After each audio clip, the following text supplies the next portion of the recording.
Here's to the finest crew in Starfleet. Engage. Captain Jean-Luc Picard of the USS Enterprise. Captain Jean-Luc Picard of the USS Enterprise. Welcome to The Greatest Generation, The Next Generation. It's a Star Trek podcast by a couple of guys just a little bit embarrassed about having a Star Trek podcast. I'm Ben Harrison. I'm Adam Pranica. Woo! As we record this, we are tipping over the line into the 5,000 supporters. That's pretty exciting. That's worth cracking a non-alcoholic sody pop over. Oh, you think that's what that was?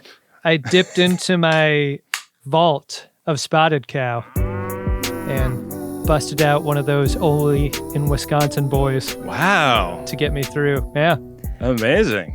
Congratulations. Every time I go to Wisconsin, I bring back a 12-pack if I can. And then I have one or two at a time over the course of the year. This feels like one of those times. Yeah, this is it's a celebratory moment. That is truly the champagne of Wisconsin. That's funny to hear that. Complimentary. Yeah. I mean, so many beers call themselves the champagne of whatever. Yeah. The champagne of bottled beer. I had a very fun bar experience at one of my favorite bars in the world, the Long Island restaurant in New York City. And it's a great place. It's a place that styles itself as a Wisconsin bar. And I had already had a couple of drinks. So had my party before arriving, because there was like a 2-hour wait to get a table of 6, which is fine. We posted up at the bar, had a great time. So we get to the table and we start ordering food and drinks. And I need a buffer. I don't know if anyone else feels this way about themselves or about me. But I go to the server and I'm like, hey, I think I just need like a buffer beer or water or something. And she's like, well, I can get you a beer and we've got these 4. And I was like, which one of those is the most like water? And she, without even saying what I was getting, was like, I got just the thing. So she goes and gets our next round. She comes back. She starts setting down the drink orders at everyone and sets down in front of me a pint of definitely not water, but what she calls water when she sets it down. And it was just the thing. It was a very fun shorthand to have with a server who knew what I was after without needing to interrogate it at all, you know? Good moment. You said to her, I want a beer that's like having sex in a canoe. Fucking close to water. Right, exactly. I mean, I would never put it that way. That would have ruined the vibes. That's bits on tips right there. Yeah, you can't do that. No, and what I did definitely wasn't a bit. We were trying to get to the truth of what I needed and what could be provided. And together we got there. It was great. I can't remember if it was in our recent Reddit AMA or some other context, but somebody asked me recently what constitutes a porch beer. And my answer was, you know, you and I famously got some beer cans backstage at a live show one time that advertised themselves as crushable, which is kind of a little bit of a paradox, right? Because like I think of a porch beer as one that you kind of sip, take your time with, but also you could totally fucking crush it if you wanted to. Yeah, I think there is a distinction there between the two. Yeah. I think it's probably pretty likely that a porch beer has too much flavor, which is also a description I'll throw around from time to time when I'm really trying to get at a type of beer at a fucking brewery that doesn't have any recognizable beers to someone like me who's just going after a good time, you know? Yeah. What I need is a beer that tastes like water and is less filling. Like that's what I desire. Give me some of that. Why are none of the big national brands advertising in that way, you know? I know. Something served by the cooler or the bucket. Yeah. Ideally. Yeah, those are great. You ever get one of those cans of Cutwater brand alcohol? They're like it's like a cocktail in a can kind of a thing. You can fuck yourself up with one of those, my friend. Those are 12.5%, which is like 3 beers in one can. Yeah, I stay away from those. They sell them in a 4-pack, which has gotten me in trouble a couple of times. If you're ever gambling with anyone you're out playing golf with on a hot day, that is just a great, great move when you're ordering drinks out there. Oh, yeah. Have the other guy get a Cutwater. Yeah, get this guy a can of Hurricane. Yeah. For real. That stuff kicks. Well, big swirly cloud in today's episode of Star Trek The Next Generation, Adam, and it kicks as well. Should we get into it? Such a memorable episode to me. Like one of the foundational eps that I think is mostly for me or people like me than anyone generally who's into Star Trek. You know, I think we're going to encounter these as we go. Right. Especially in the early seasons of TNG where it's like, oh, fuck. I remember how that episode made me feel as a kid. What is that? It's season 1, episode 7 of Star Trek The Next Generation, Lonely Among Us. Make it so. Make it so. Beta Renner, not exactly a concept modern folks understand. Guy's an alpha. You know, alpha, if not sigma, I would say. I mean, would an alpha get into a fist fight with a snowplow? Of course he would. Would an alpha launch a social media app that is centered around everyone liking him? I want to thank all you super fans on this app. Yes. These are alpha moves. These are alpha moves the entire time. I love them. Well, this system has a couple of planets, and the people that live on these 2 planets have kind of become spacefaring cultures, and they hate each other's guts, but they also both want to be in the Federation. And so there's sort of the first step is squashing the beef, and then we will consider your applications kind of order of operations here. And the entrepreneur is picking everybody up and taking them to a third, like, neutral site planet called Parliament, where they're gonna do this beef squashing. It's so interesting to me that these 2 species just became space possible, and they didn't use their initial space flights to attack the other in a way that you would presume they'd have done based on the entire episode that follows. Yeah. Also, we just watched The Last Outpost, and it feels like at the end of that episode, so much time was spent on like one species convincing the central species that they shouldn't include the other species in whatever they're doing. At no point did the Anticas and the Soleils ever like talk shit about the other. They just want to kill him. They hate each other, but yeah, they're not trying to undermine each other in the eyes of the Federation. Yeah. There are a lot of things that I find very perplexing about these 2 species. We're in the transporter room at the beginning of this episode in our dress uniforms, receiving the Soleil delegation. They're the second group to come aboard, which we learn because the Soleil can smell that Antican filth has already been here. They're immediately stressed about where they're going to stay because they don't want to have to smell that in their quarters, and that's going to require some rejiggering of the suite assignments because they were going to be right down the hall from them. Is that all right? No. Unsatisfactory. You understand what it's like to get a hotel room that's been smoked in before and just how uncomfortable that is. Yeah. I get having this preference. I think what I don't get is the way that it's conveyed. As soon as these folks leave, Yara's like, I don't understand what kind of fit these 2 species are going to have with the Federation, right? Like you'd expect them to be a little more diplomatic. Yeah. In our first contact with them. Not first contact, but like first impression, I mean. Yeah. I mean, like, these guys are clearly idiots. He said he doesn't want to be downwind of them. We're on a fucking spaceship. There's no wind. What's he talking about?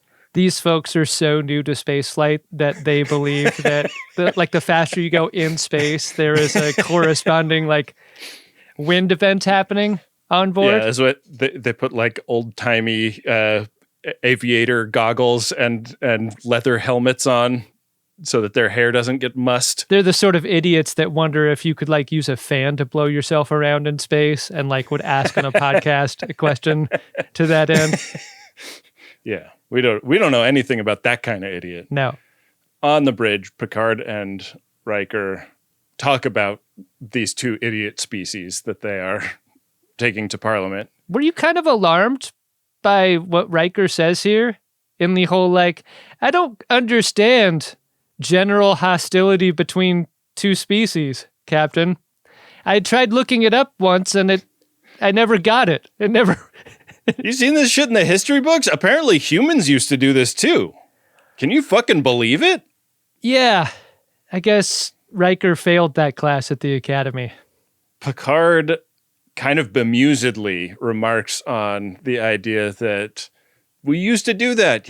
You know, wars over religions and economic systems. We were just as stupid as these guys not that long ago. And then he makes eye contact with the camera. Uh-oh.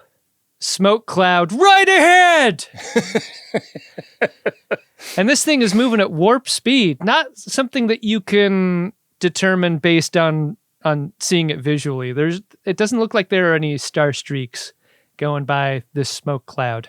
Right. Well, it's just that it is ahead of them and not, whipping past them as they warp around.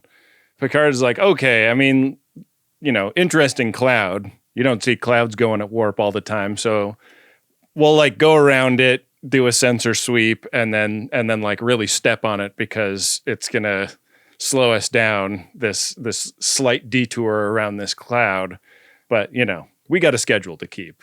The science can wait. You really want to be on the same level as the people around you if they're starting to look at clouds deeply and trying to have that fucking conversation about what it might mean or look like. Oh my God! Woo! And they've also just been talking about how silly it is that we would have a war over what economic system we're going to use. This is the whole bridge crew is baked. Yeah. Man.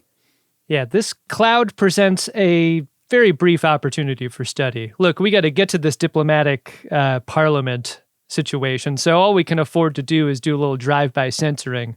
Yeah. And Yar blows in a call to Geordi and Worf to make sure that's okay, because they're in the sensor maintenance room. They have a little patter about why they too are the people down in the sensor maintenance room. Our captain wants his junior officers to learn. Not just his junior ones. I feel like just with recent events in my mind and Captain Picard making such a big deal out of how much Wesley is going to have to study if he's going to be an acting ensign.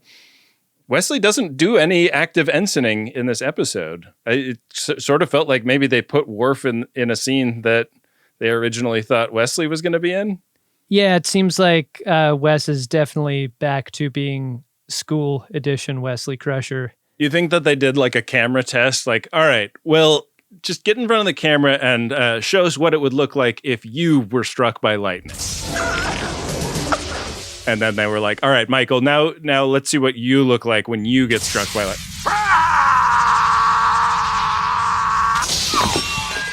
Okay, yeah, we're going to go with Michael Dorn for this scene. Much better. Yeah. Yeah. That was really good. I really love a set that looks so clearly made of other set pieces. Like the whole doors of the cargo bay cut in half and used on either side of this triangular booth in the middle. I love a kit bash set like this. It kind of felt like the inside of some shuttles that we've seen also, the kind of weird angles of everything. No one should be alarmed that the cloud has changed shape, right? That's what clouds do.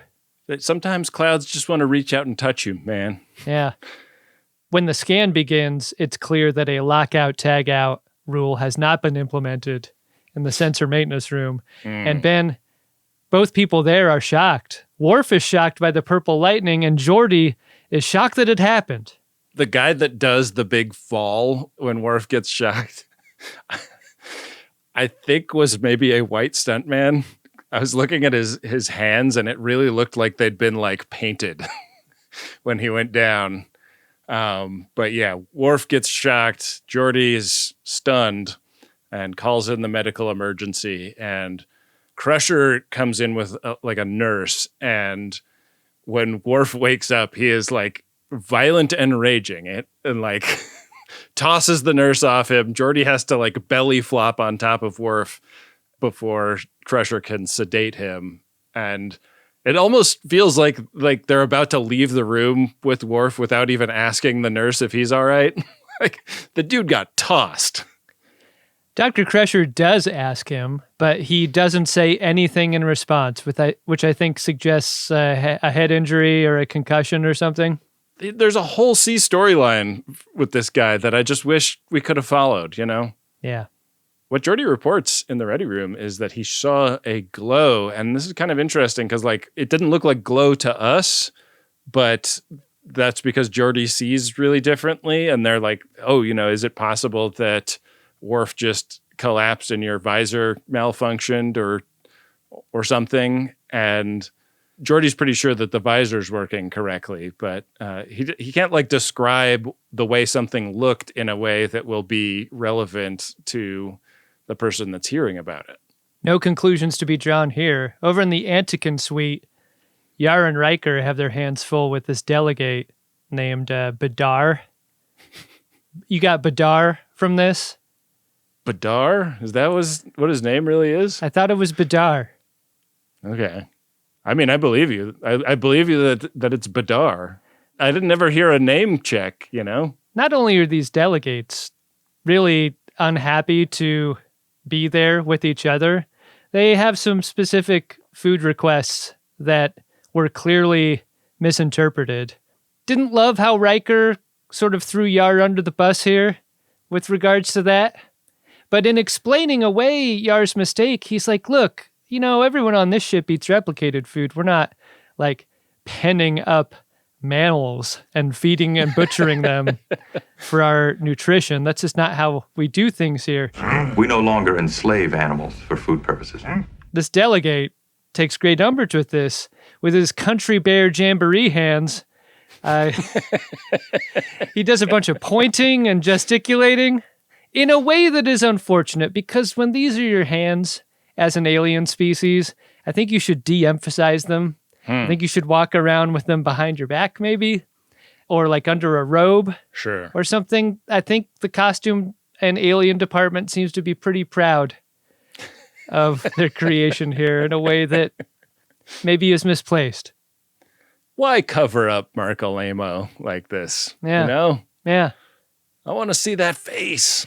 It seems so hard to act, not just through loaf, but through loaf that makes a snout, you know? What if this was the species that they selected to be the Cardassians and Gul Dukat had looked like this?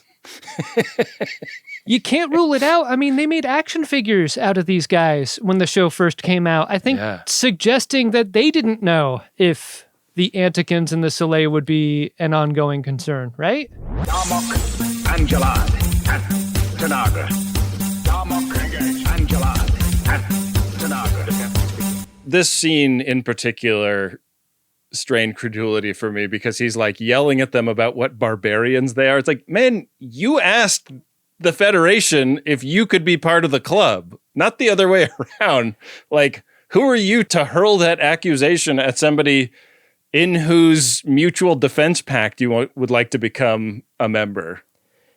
I think this scene represents a feeling we get throughout the episode, which is like the audience as part of the scene, an unspeaking part of the scene that is saying things like that without being said by actual characters. Like, because you're right, I would expect Riker to be like, what the fuck, man? Like, really?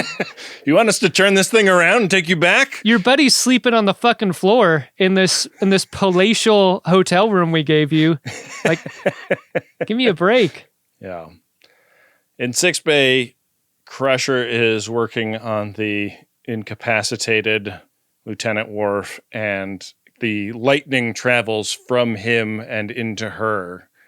And Troy comes in and doesn't ask Crusher about like why she's acting so weird, doesn't ask her why she's wearing that weird hat.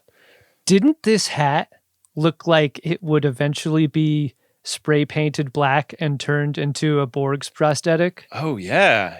I feel like I've seen a Borg's with like the half shell skull cap, and I feel like that's what this is. Like Croesus wears it. Remember Derpy Croesus? It's part of what made him look so derpy. Oh man, I can't wait to get to Derpy Croesus. The lightning having gone into Crusher has made her seem kind of distracted and aloof, but it has also cured Worf of what ails him. And he doesn't have any memory of anything in between doing sensor maintenance and waking up on this bio bed. I think waking up restrained is a terrible feeling that I don't think is unique to Klingons. Ben, when you woke up in prison, what did that feel like to you when you finally came to? You know, it's patchy, right? When I was in that rumble with the 5-0. Were you chained to a metal toilet when you finally woke up? What was that like? You know, once you're in holding, they take the metal things away because they don't want you using them as weapons on anyone else. Yeah, understandable. But on our way in, there were 11 of us chained together. They chained 11 people in a row, which was pretty wild. I only bring it up, Ben, to remind you how badly we need your mugshot to be made public. That is a good point. I should try to get my hands on that. I love Dr. Beverly trying to act natural. Doesn't work for us, but it seems to work for Troy and Worf. We go to Data and Picard on the bridge, and they have the scans of this cloud, and they're very curious about it. I love a mystery, Data. I mean, humans can't resist a mystery, and Data just wants to be as human as he can possibly be. But here's the thing, we got this schedule. Clock is ticking. So we go to Warp 8 and zoom off. We get a little scene in the Crusher quarters where Dr. Beverly comes home a little early to find her son working on his physics class homework. And for once, she's curious about what he's learning. I really like Gates McFadden as an actor. And this by no means, I hope, will come across as any sort of criticism. But I do find it fun how there are some similarities between her reaction to getting shocked by purple electricity and a certain green gassy candle, you know? Like as if she has sexual responses to like non-corporeal stuff. Because you can't tell me when you watch this scene that Beverly doesn't read as a little bit horny. Not for Wesley, but just in a like, maybe she had just done it before coming back home or something. Or maybe she was coming to her apartment hoping to find it empty and she could, you know, put on a little mood music and like scroll through a couple of semi-illicit websites, you know? Yeah, she'd keistered a hypo spray and now it's like, damn. Guess I gotta wait for whatever this is to be over. Yeah. It's tough. Mom? Something wrong? What a mood killer to get told about, like, recrystallizing dilithium more efficiently when all you want to do is blast. I love how Wesley calls this out right away. He's like, Mom, you usually are never interested in whatever it is I happen to be doing. And she's like, you're right. I'm not usually. And then she leaves. It seems like he jogged her memory that the helm is on the bridge. So that's where she goes next. And she kind of wanders onto the bridge from the forward turbo lift. And Picard's like, oh, hey, great. What's up with Worf? How's he doing? And she describes it as a temporary mental aberration and just wants to leave it at that. But Picard is like, more detail. Like, that doesn't sound satisfactory. Like, I want to know why it happened, all of those kinds of things. And she's like, oh yeah, I gotta probably like look at a computer to do some more reading about it. And he's like, okay, there's one in the back. I haven't read the script for this episode, but I gotta believe that somewhere in there, the camera direction or like the description looming was a part of what was described here, because when you shoot Beverly upwards the way you do in several of these scenes, she's just kind of floating around. She's floating around Geordi. She's floating up the horseshoe to the back. Yeah. She's even floating around Data, even though you wouldn't expect that to be possible. And what that does to convey, like, her gassiness, right? Yeah. Like the idea that this thing is somehow involved. She like sits down at the research station right next to the one that Data is using to go over the sensor data about the cloud, and he oversees what she's working on, and it doesn't look like anything to do with temporary mental aberrations. It's all about helm control, and he's like, why are you looking that up? What does that have to do with what happened to Worf? This would be so upsetting. I would so want one of those privacy screens that business people use on airplanes. Sure. You got it. But like, this is like the science station on the bridge. So like, you kind of like, I mean, there's plenty of scenes that look like me editing in a edit bay and all the creatives from upstairs at the ad agency coming and hovering over me watching the latest cut. Like, you don't want them to all have to get in direct line behind you to see it. I mean, I think that's when you would just take it off. Yeah. Yeah. For all of the overseeing that Data does about the computer research Beverly is doing, he does not see when the lightning leaves her fingers and goes into the panel. The most important part. Yeah. She downplays what she feels at the end of this moment in a way that is really unfortunate.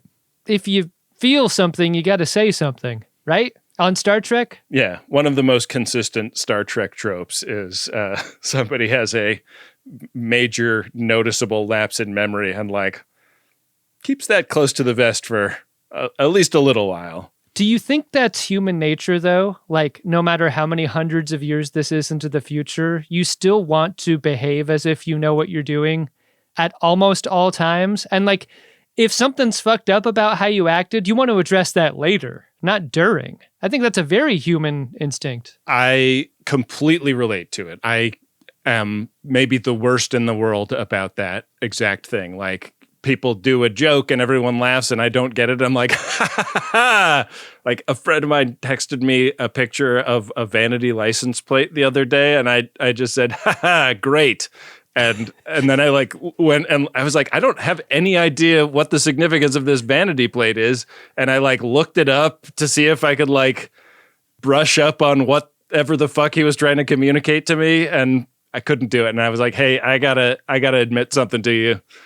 I don't know if an alien presence took over my birdie, but I have no idea what this vanity license plate means. The most Ben part of that story, to me, is that you would think it would be important enough to circle back on to apologize for. Like no one's thinking about the vanity plate anymore until you bring it back up again. Ben, you got to let that go.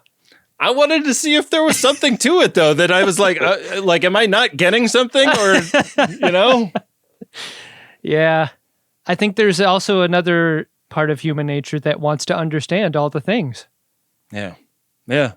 I mean, like, who are the members of Starfleet but people who want to understand all the things, you know? God, if it's a fleet of Bens, holy moly. Holy shit. Might not ever get out of dry dock. Starting to have glitches all over the ship. First, it's the science station. Then we hear from engineering and the transporter room that there are outages happening there. And Picard smells a rat, or maybe it's an Antican. There is a really beautiful dorsal shot of the ship that kind of like at warp kind of like flies toward the conference room, and then we cut into the inside of it. I feel like this is a rare exterior that they don't use all the time, and I really loved seeing it. I'm really appreciating this time around, really recognizing the stuff they're just trying and then they never return to, like shots like this. Yeah. But it feels really special. Like I don't think New Trek has as many constraints on the way they can show the exterior of the ship, but oh no, you're obligated to do like 3 spins of the camera before entering an exterior window on any new Star Trek show. Yeah, and the camera goes right through the window. Yeah. But like the lack of constraint, I feel like, means that they don't spend as much time just like letting you kind of sit with what the ship actually looks like. You're always spinning and moving around. There is no up or down or left or right on a new Star Trek ship because you're just spinning too much. Just, yeah, constant spinning.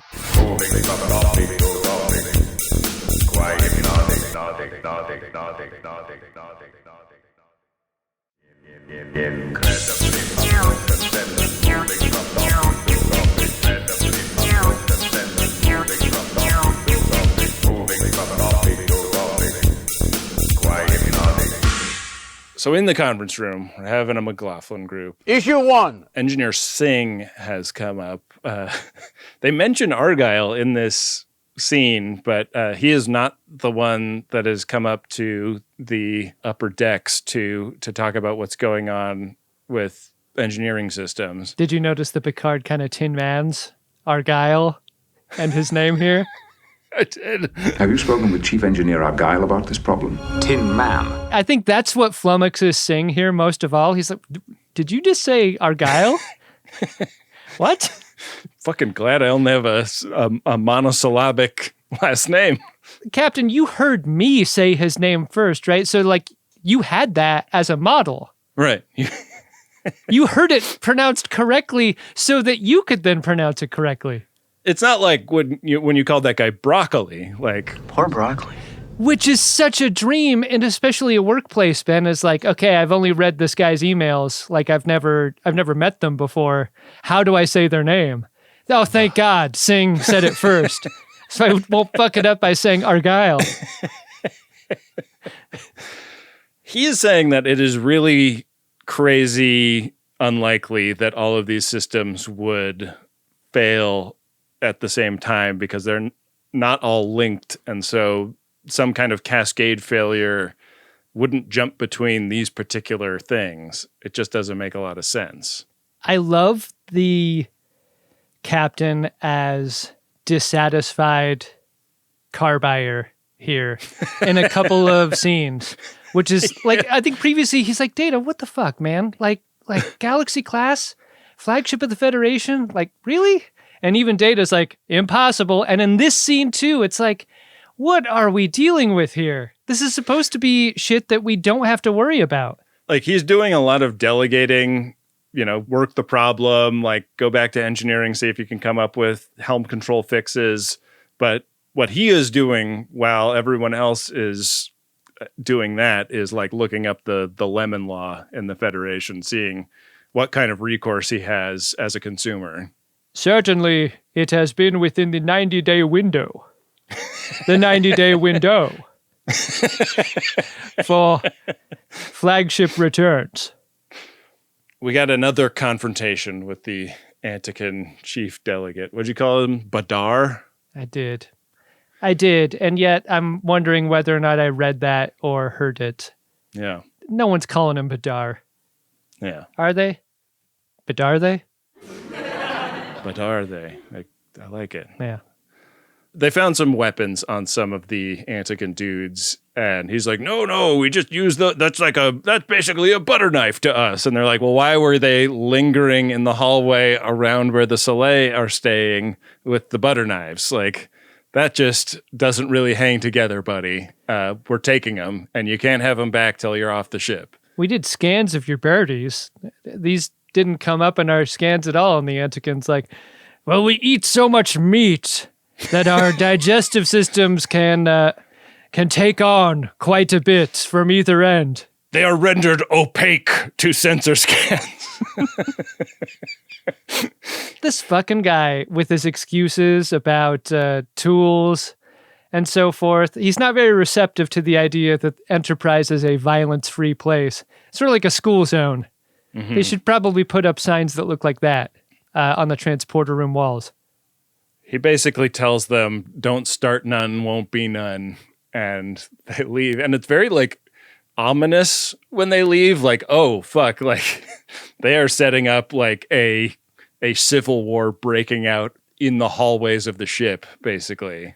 Part of this is conveyed through lighting. Both of these species are almost always in rooms where the lights are turned way down low, I've found. The lighting in this episode is really dark. Like the hallways are not as bright as they tend to be in later seasons. Yeah. It's a very moody show at this point. And with the like hard fill light of a late 80s, early 90s video production. Like I remember like this one coming back at the interview subject being as hot as possible for a time. Like that was just the way people were shot. Got to get like rim light that is completely overexposed. Yeah. is the goal. Yeah. So warp goes out. The ship is now coasting. And Picard is now really quite pissed off about this state-of-the-art vessel. You never buy like the first model year of a car, right? You like wait till they work some things out in the second or third model year. He's also Captain Punctual, right? Like he hates the idea of being late to Parliament. And he's like, okay, well, like at least call them and let them know we're going to be a little bit late for our table reservation. And Data's like, phones are down too, Captain. That's tough. That's a tough thing to take. When it's not only your top line thing that's broken, it's the response to the broken thing that's also broken. In his office, Picard solicits theories about what is going on from his first and second officers. And Data is like, I think that we have some unknown adversary. The stuff that Engineer Singh was saying about these systems not being interrelated enough for them to be breaking down in this way suggests that this is being done on purpose by someone. Riker translates this into the much simpler, we have a saboteur. I believe I said that. Gentlemen, the question is, who? And they speculate about whether the Ferengi could be puppet mastering said saboteur. Like if one of the Soleil or Antigons is under the thrall of a more advanced parent species, and the Ferengi are doing this, to kind of proxy war the Enterprise. No one ever checked their luggage for wooden shoes, though. I know. Hard to confirm. That's the kind of thing you would think would show up in the pattern buffer, but again, their colons are opaque to scans. The conversation turns toward the idea of a larger investigation, specifically done by an investigator, maybe even a private one even. Mm-hmm. And this name Sherlock Holmes is evoked.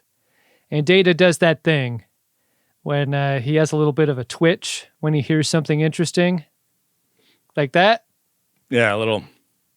Yeah. Planting something that's going to pay off big time a little bit later. But now we got to go to engineering, where Engineer Singh and Wesley are apparently the only engineers working the problem.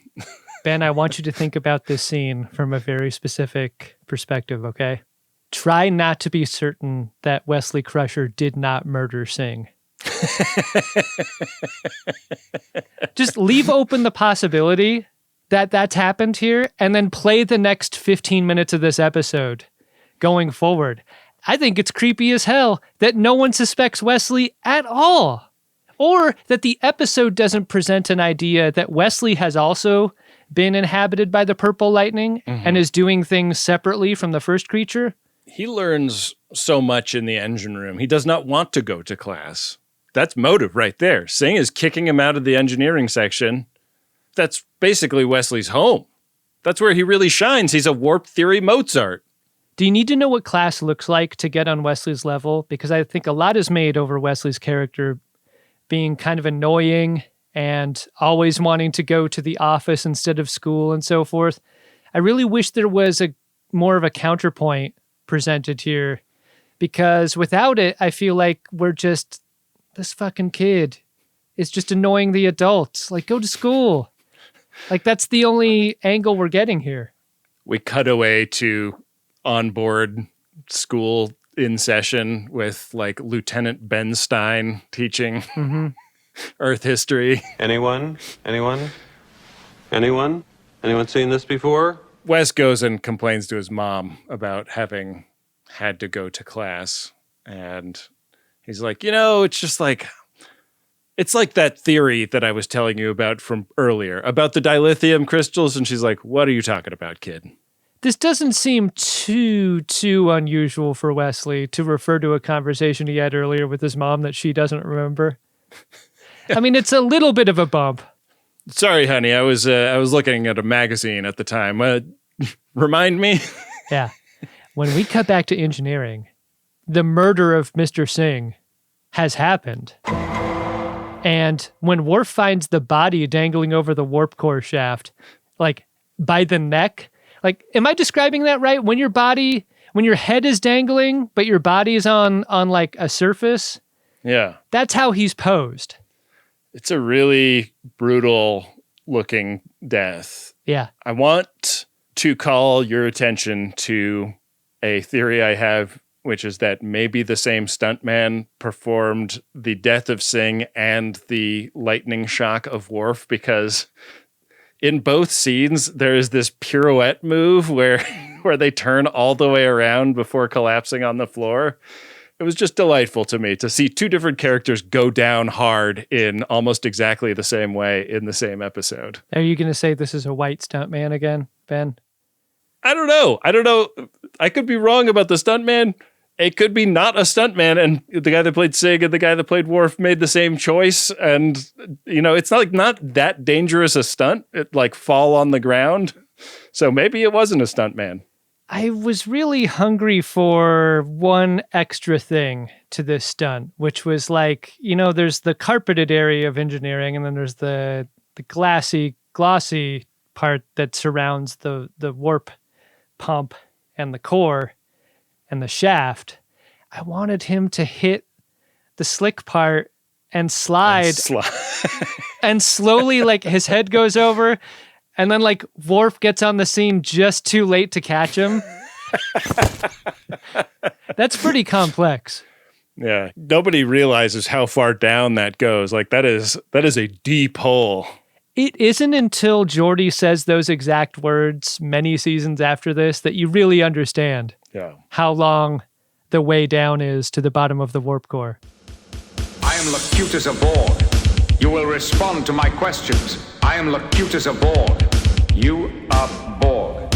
Picard has ordered an immediate investigation into the death of Engineer Singh, and they've somehow let Wesley inside the police cordon. He is there helping Geordi and Worf speculate on how this guy bought the farm. This is another scene that kind of supports the "are we sure it wasn't Wesley" hypothesis. What's he doing in there? So you're suggesting he like rigged the panel up to shock someone? Either that, or he was controlled by a different purple lightning entity. There's more than one. He's like the shooter on the grassy knoll kind of purple lightning. But it is more fun to think about Wesley and his thirst for violence. Mm-hmm. Maybe just simmering under the surface here.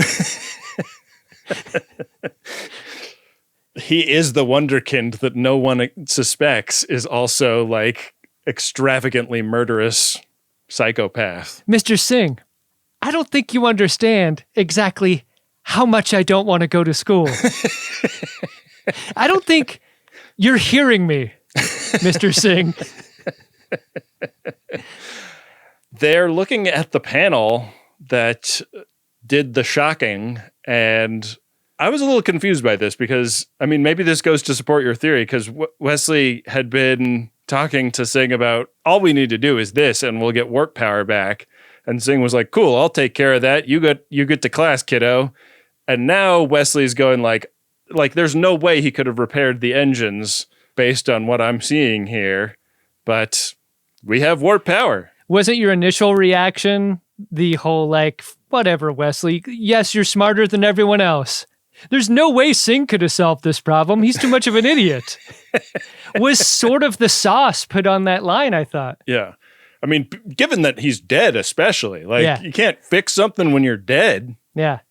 Dead men fix no engines. Yeah. Right? As the pirates famously say. Mm-hmm. Picard's quite happy to hear it. They go to Warp 6. Not Warp 8, which was the speed that they had to go earlier to make up the time for scanning the cloud. Suspicious, huh? Strange. Get another scene with Badar and Yar. Yar and Badar. God, these two could never get married, could they? Of course they could. That's not how taking names works. Maybe in the future, Badar Yar could be a thing. Yeah, a better future. Huh. She takes his first name as her last name and makes her last name her first name. And he just takes her last name as his last name. Here's how evolved we are in the 24th century. We're putting little slips of paper with first and last names into a hat. And then we're going back and forth and we're just drawing names. And guess what? Once we're married, that's your name now. And if you pick Badar Yar, yeah, tough titties. You're stuck with it. What do you make of the alibi of a big buffet being Badar's excuse for not being involved in the Singh murder? And yet, the Antikin's beards are bright white. Constantly. Like, wouldn't you think facial hair like that would constantly get, if he's saying they had a feast many hours long, wouldn't you presume some food in the beard anywhere? Maybe they put some kind of prophylaxis on the beard when they sit down to eat. Like a dental dam? Like you dental dam up, so it's just only mouth. He did say it was a very interesting animal that he was eating. I just made a sound that will make Wynde throw up. Like the... That's terrible. I regret doing that. You gotta hit the cough button before you do shit like that, Adam. Yeah. But when you're making dental dam sound, there's only one sound you can make, right? There's really only one way to go on that. Yeah. The alibi is thin, let's just say. Almost as thin as a dental dam. And Troy has this idea that she can hypnotize Worf and Dr. Crusher because they're the two people on the ship that have lost some time. They don't remember little spans of time. Ben, over the years, I know we've come up with like rules of greatest gen. And I think it's time to add another one to the list, okay? Okay. If anyone ever proposes a workplace hypnosis session, you must decline. I want to try hypnosis on both of you. How about no? Only bad outcomes, right? Yeah. I've been to one hypnosis show. Have you ever gone to like a stage hypnotist show? I find them troubling, even when they're supposed to be funny. I'm uncomfortable by it. There's always the are we gonna have her get her top off? Like, no, we're just playing with that as an idea. We're gonna make her cluck like a chicken instead. Yeah. There was a kid on my dorm floor it was like a freshman orientation thing for some reason. There was a stage hypnotist that you could go see, and the kid on my floor that went up on stage and got hypnotized said that he had jet lag from it. He couldn't sleep that night and he was completely thrown off for a week. Doing things in college that you're inhibited by, that's what the alcohol is for. What are we doing? Doesn't make any sense. In the observation lounge, Yar and Riker talk to Data, who has replicated himself a totally fucking ridiculous pipe, and we're doing Holmesian language and talking about whether things are indubitably or not. Something was afoot. Afoot? Data has concluded that the delegates are not the culprits. Singh did not get killed by a Soleil or an Antikin. Ben, I think everyone would agree that of the two hosts of this show, you're probably the more book smart. That's very kind of you to say. Let's just take that as law. I would say I'm also the more street smart, but go on. Given your time in prison, I would agree. Mm-hmm. Here's what I want to ask. How did we all get on the same page with how Sherlock Holmes acts based on what's written about him?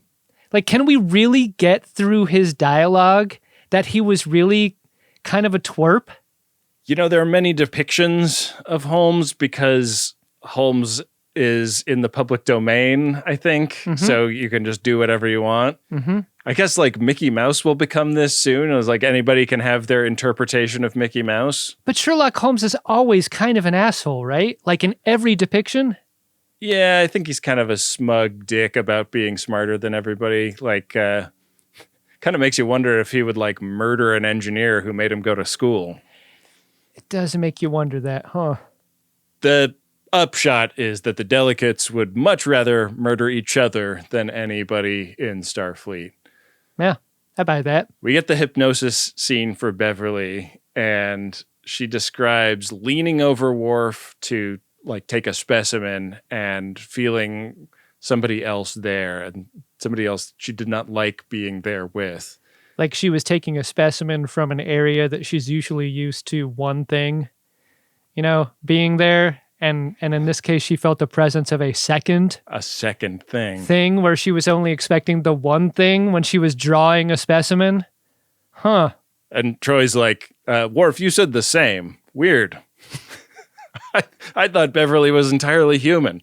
You know that thing that you said off camera? Yeah, this is a corroboration. I like that Worf went first.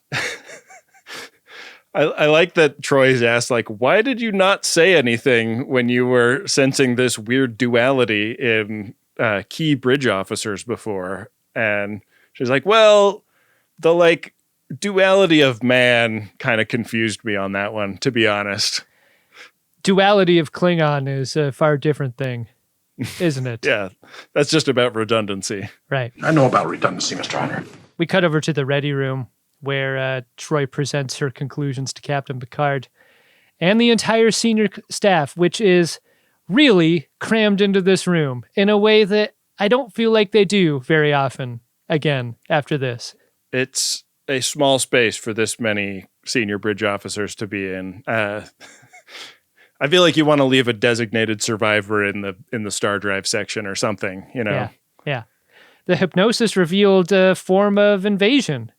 And to Data, if we exclude everyone on board the ship, the most likely invader is going to be something having to do with that space cloud out there that they saw earlier.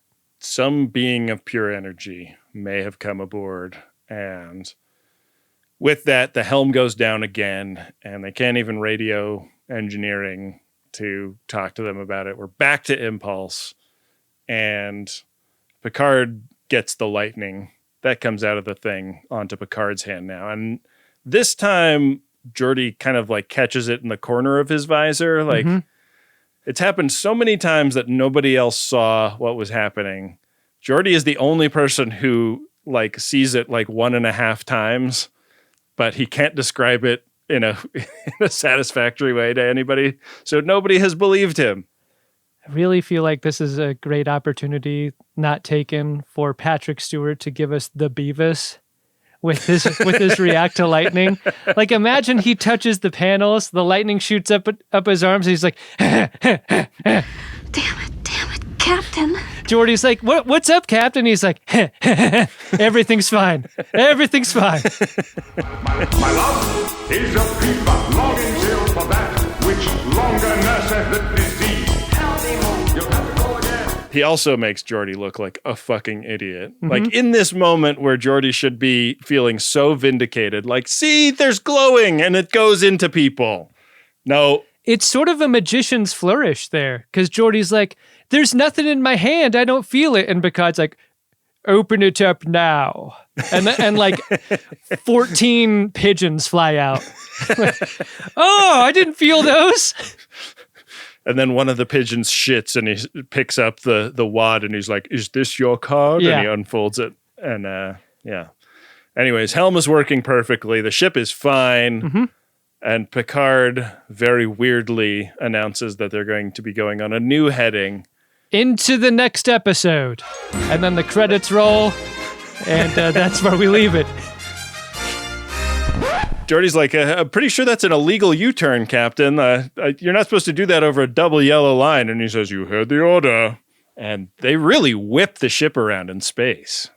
Is this a first season thing, or is this the first couple seasons thing where you get like the discordant, weird harmonic score relating to things that are supernatural or alien or whatever, because you get a lot of that in this episode, and I really love it. Yeah, cool music in this one. Mm-hmm. Riker wants to know what is up, and Picard is like, hey, really a ship of science, first and foremost, and there's some great science to be done with that very interesting energy cloud back there. I think that that's what we should be doing, and nobody else on the bridge really agrees.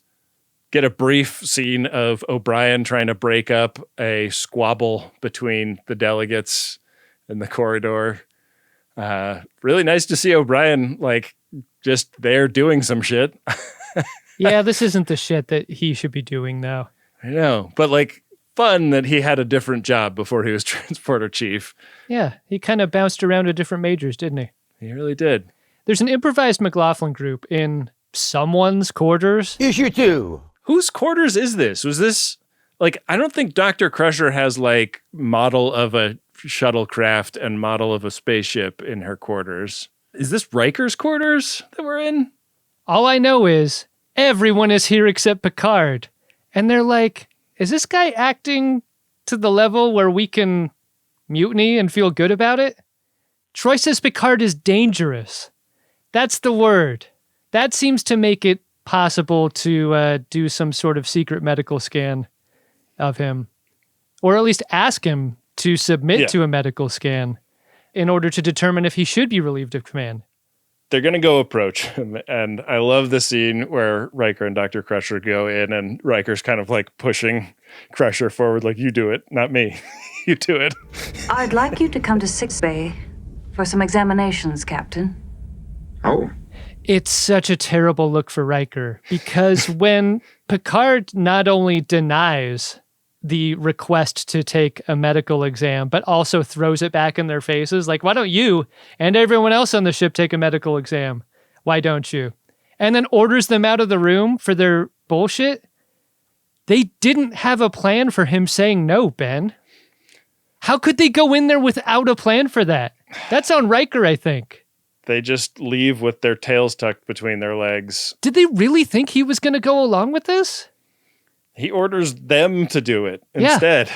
Yeah. Bad look. Riker is, I guess, walking to his psych exam, maybe, when he gets caught in a Soleil snare. And they're like, oh, we were hunting Antikins. I actually like this sequence coming after the last one, because if you, for some reason, are wondering what the fuck is wrong with Riker and why can't he see a couple of plays ahead, he can't see a couple of feet ahead from his face because this neon animal control collar gets him somehow.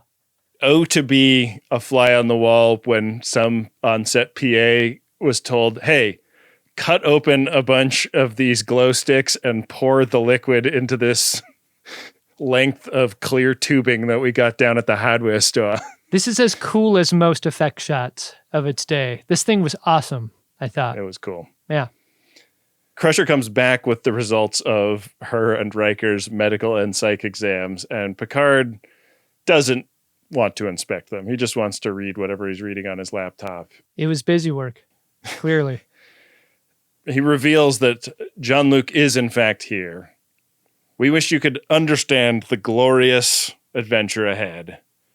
And basically mask off, like, yes, an alien is puppet mastering Picard, and we're going back to the cloud because that's where the alien comes from. No one's happy about this plan, Ben. They're going to do it anyway. They don't feel like they have the legal clearance to unseat Picard, even though he's admitted that he is not Picard. And he comes out onto the bridge and he makes an announcement. Yes, we accidentally carried a sentient being away. It was so scared.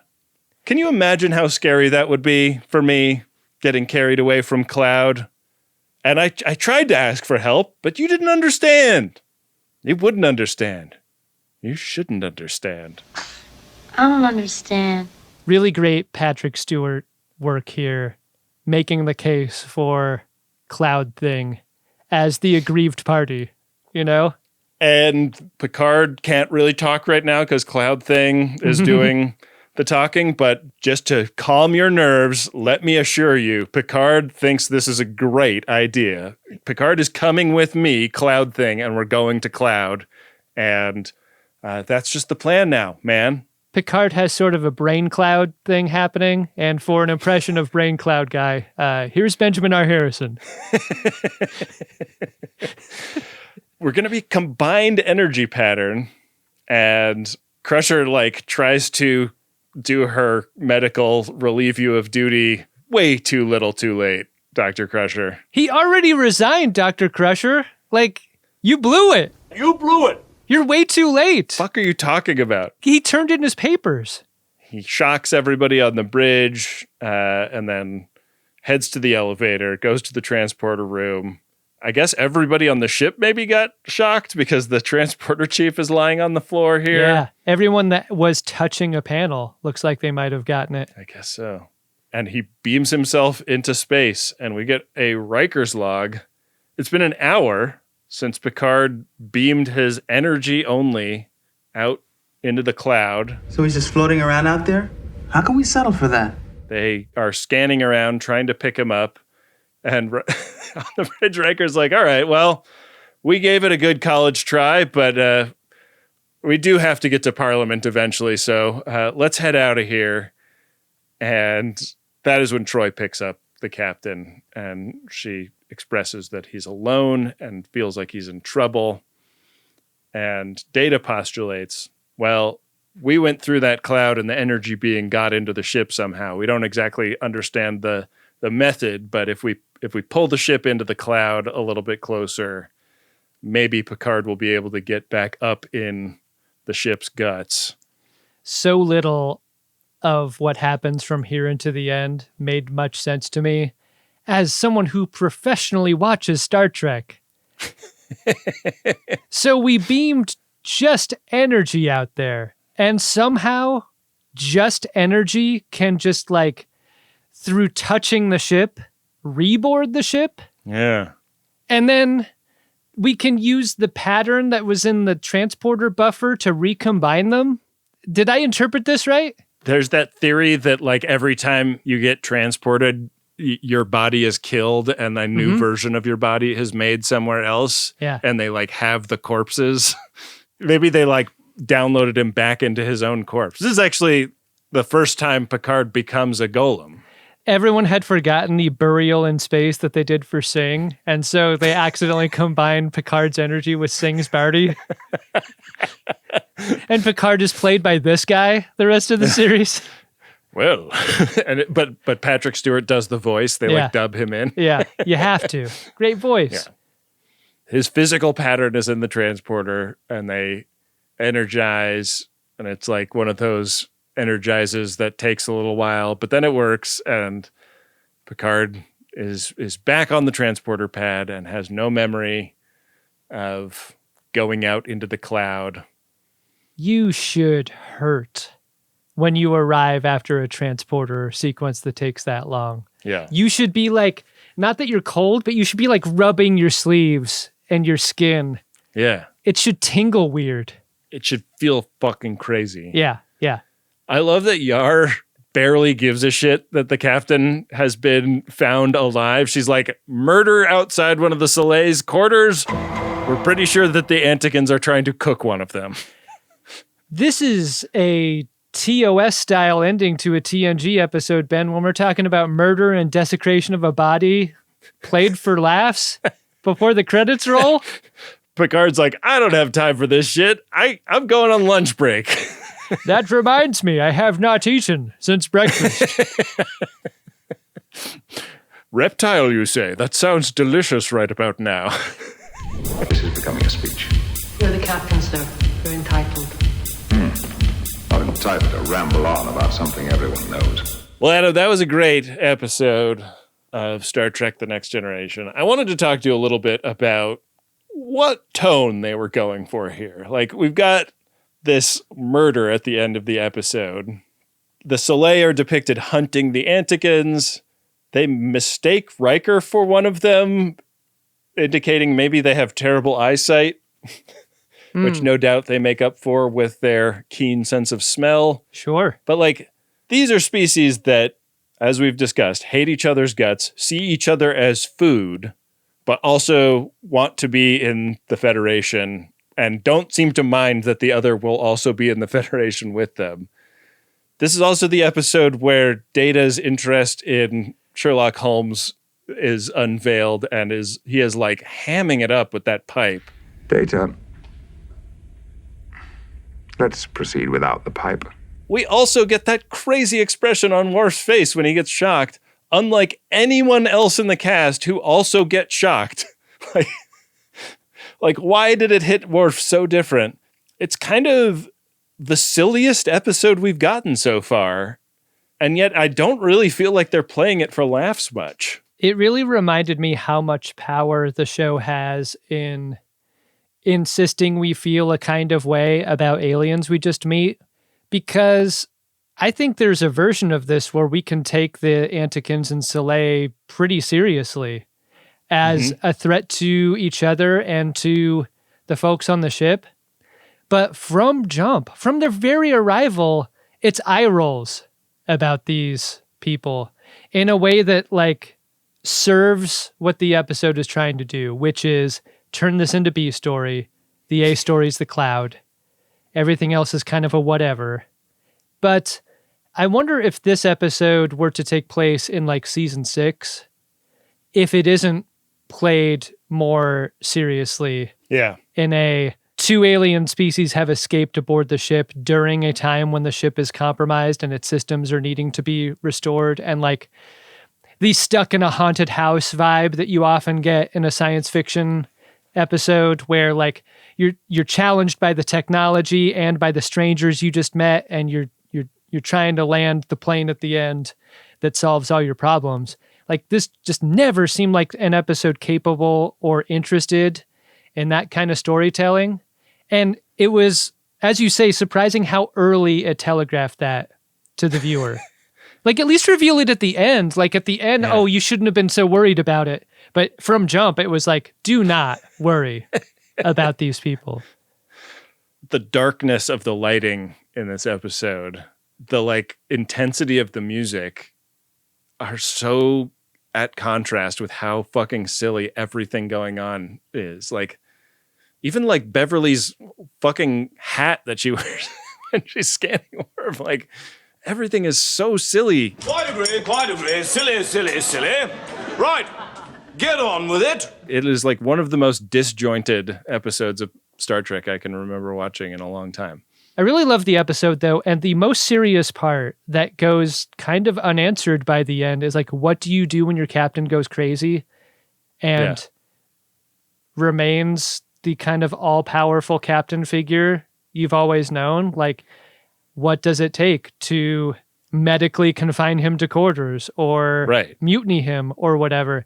That things happen in this episode that seem to rise to that level, and yet no one was willing to do it, is an extremely bad look for the crew of the Federation flagship, I thought. But it felt prescient. Like, that is kind of like the way we treat leaders in human society. And like, no trip to Walter Reed is going to cause anybody to convince themselves that maybe this person should not be entrusted with our safety. I wonder if there is a version of season 1 where this is the pilot episode, where it's we don't know Captain Picard very well. And is this strange behavior from him? We don't really know. Or is it normal? Because I think there's a bit of that in this episode where it's like, we don't know him that well. He's acting unusually, but he's not acting crazy because we don't know him enough to know that. Interesting stuff. Well, let's see if there's anything interesting in the Priority 1 inbox. What do you say? I'm touching the spreadsheet bin, and no lightning is coming from it. Priority 1 message from Starfleet coming in on secured channel. Need a supplemental income. Supplemental income? Supplemental. Yeah, it's extra. By the interest alone could be enough to buy this ship. This first message is a promotional Priority 1. Goes like this. Attention, friends of DeSoto. Are you a person who is slightly embarrassed by how much you know about mutant history? Or would you like to be? Then set a course for 5 minutes of X. I'm reviewing and archiving every single Marvel mutant appearance, 5 minutes at a time. Okay, more. It's the same kind of obsessive deep dive you love here, but with more spandex and fewer flutes. Search 5 Minutes of X on YouTube to join the archive. Don't be a nuck. Subscribe today. Kim Drop. Something about it reminds me of being in the womb. Get up, Harry. Who are you? Harry Kim. Parents must be very proud. Who are you? They come as a pair. Who are you? Harry Kim. Who else is she supposed to get chummy with? Harry Kim. And your mom? Very proud. Who are you? Harry Kim. I lasted 22 minutes. And your mom? Very proud. Harry Kim. Who are you? Harry Kim. I'm constantly saying that 5 minutes of X is enough for everyone involved. And clearly, Geordi believes the same. Sounds exhausting to me. I mean, how do you do it for that long? You take a little break in the middle? Drugs, Ben. Drugs. So subscribe to Geordi's YouTube channel, 5 Minutes of X. Yeah, I like this idea a lot. I do too. I could use a little more spandex in my life. Ben, we've got a personal priority one message here. It is to my dearest Filbert. It is from your favorite coworker. Here's how that goes. Are we Geordi and Data? Guinan and Picard's beyond friendship, beyond family, is a good depiction of us too, I think. I have said that we are such kindred spirits that I felt we shared the same soul. What my theory presupposes is that we have actually been friends since time immemorial. Perhaps Imzadi is the best description of our relationship. Happy birthday. Aww. Happy birthday, my dearest Filbert. It would be impossible to, background check priority one messages. So I'm just going to assume good intent, good relationship intent, and not think that Filbert's coworker isn't putting this on them in a surprising way. Imagine you're just at the workplace with your earbuds in, and suddenly you're Filbert. You're wearing Filbert's name badge. You're doing your Filbert work. You're looking around the open office trying to figure out which one of your coworkers sent this. Exactly. That's what I'm saying. I'm not presuming anything bad here. I'm saying these coworkers know each other and know each other very well. And Filbert's coworker really likes them a whole lot. I think that's a safe assumption, Adam. This one's to you and me, and it's from a possibly satisfied patient. It goes like this. Dear doctors, I recently received my prescription for your prescribed/advertised microdose jazz gummies. I'm more familiar with the effects of blood wine, and I'm not sure what to expect. I'm not feeling anything so far. Should I power hour these to feel something? Try 47 at a time? Listeners to your Men's Health podcast may appreciate more info. I cannot believe we're being asked specific dosing advice. Ben, we cannot possibly answer, right? I think everybody's got a tolerance level that is their own, Whether you're high T or low T is not for us to decide as a Men's Health podcast. And I think the nice thing about microdose gummies is if you try one and you wait an hour and you don't feel anything, try 2 next time and find your dose. Yeah, I think that's good advice. Whenever anyone offers me drugs, Ben, I kind of say I'll do half of what they're suggesting. And I think that advice may work here. If you're trying something new and there is a prescribed dose to it, God, we're going to get so fucking sued, aren't we? Do less than is advised at first, just to see how that hits you. I think that's good advice in everything, right? I just put it in my mouth and chew it up, and then I ask them what I just had. What's wrong with Ben this time? Or you can do that, but what you can definitely do is get a priority one message at greatesttrek.com or at podshop.biz, where we now sell them. Right? Podshop.biz? Sure do. They are a great way to get your message out there, get the greatest gen bump, and also support the production of this show. We only sell whole priority ones, though. You can't start with a half. Got to do the whole thing. But you could do all three if you wanted. Take the hero dose of Priority 1 messages at podshop.biz. Yeah, Priority 1 Power Hour. That's an exciting idea. Well, Adam, blink and you miss it, but today's exciting episode of Star Trek The Next Generation took place in a star system in which 2 planets host sentient spacefaring species. Those species hate and want to consume each other, blissfully unaware that they share their home system with a third intelligent form of life that takes the form of an anomalous energy coursing through a warp-capable cloud of gas. Those 3 species live in the Beta Renner system. Welcome to the first ever hit trivia game within a podcast, Beta Renner or System, where players have to answer questions about things named Beta in Star Trek, Jeremy Renner, and System of a Down. I'm so fucking suing you, man. Our contestant today is Adam Pranica, a Star Trek podcaster residing in sunny Los Angeles, California with his wife and puppy. Welcome to the show, Adam. How dare you? How dare you take this and modify it and use it against me? Your task today will be to properly guess at least 2 out of 3 answers correctly, or you will have to write and release as an audio file in the bonus feed a work of original/fiction involving members of the Antican, Soleil, and should you so choose, gas cloud species. Question 1. Which of the following is true about things named Beta in Star Trek? A. There are over 100 locations in Star Trek that include the word Beta. This includes colonies, planets, star systems, space objects, etc. B. Captain Will Decker of Star Trek The Motion Picture famously inspired the character of Will Riker. In the first draft of the script, Decker was gay, and rather than a female Deltan love interest named Ilia, he had a male Baden love interest named Joseph. And C. The fish in Picard's Ready Room aquarium was originally a beta fish, but producer David Livingston felt it was too effeminate for Picard, insisting they get a lionfish instead. He was reportedly such a dick about it that they named the lionfish after him. A is my answer.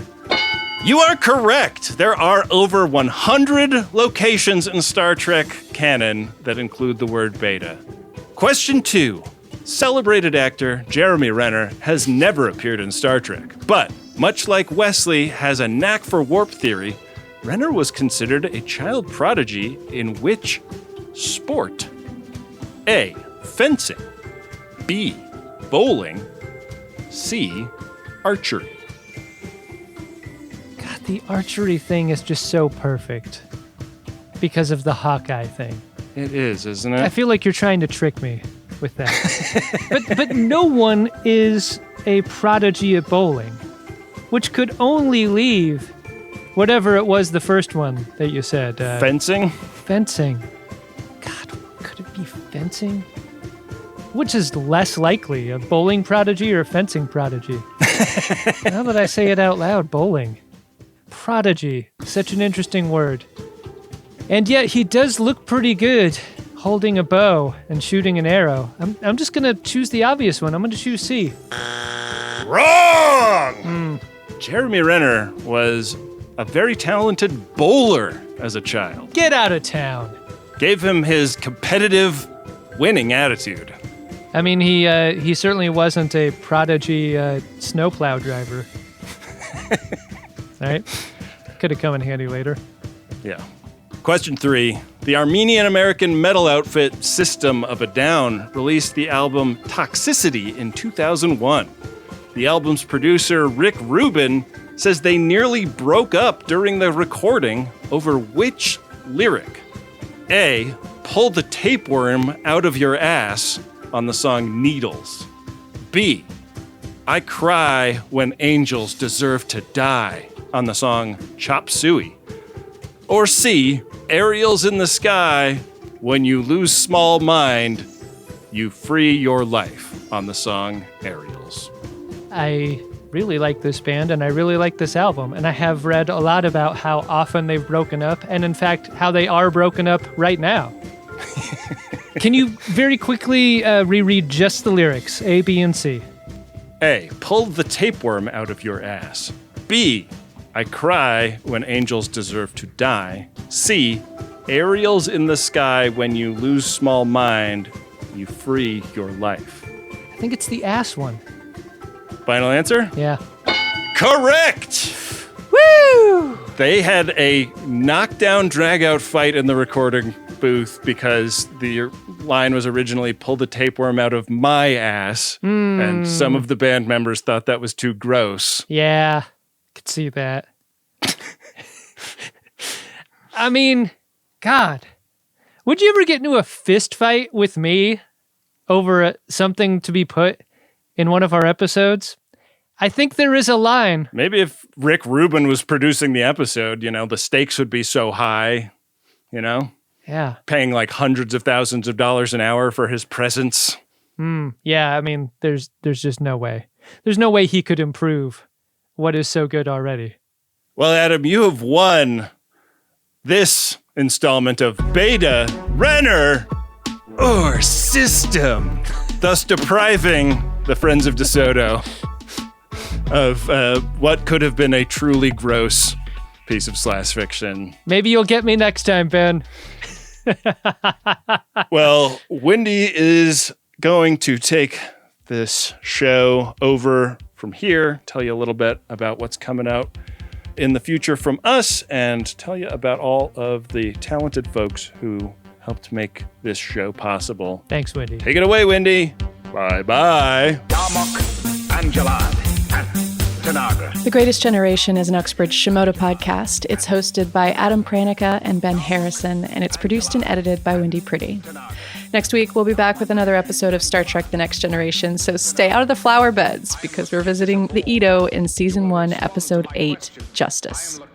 Until then, thank you to all the members who support this show. If you want to join them and get an ad-free feed plus a lot of great bonus episodes, sign up at greatesttrek.com. You can also just click the link in the show notes right there in your podcatcher, and we thank you for your support. Music for The Greatest Generation is by Dark Materia. Social media is managed by Bill Tilley and Rob Adler, who also puts together the greatest newsletter every month. Visit podshop.biz to get signed up for that. You can also book a P1 there and find yourself some fun merch, too. Along with our official social media pages on Instagram, Blue Sky, and YouTube, you can also check out one of the great FOD-run communities online. Those are on Facebook, Reddit, Discord, Mastodon, and Wikia. Go join a group of FODs and use the hashtag GreatestGen when you post about the show. That's all for now. We'll see you next week on The Greatest Generation. Make it so. Make it so. Make it so.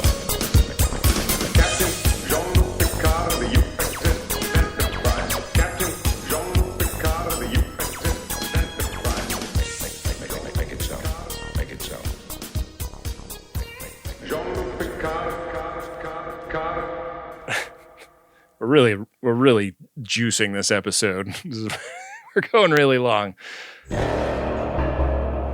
Uxbridge. Shimoda.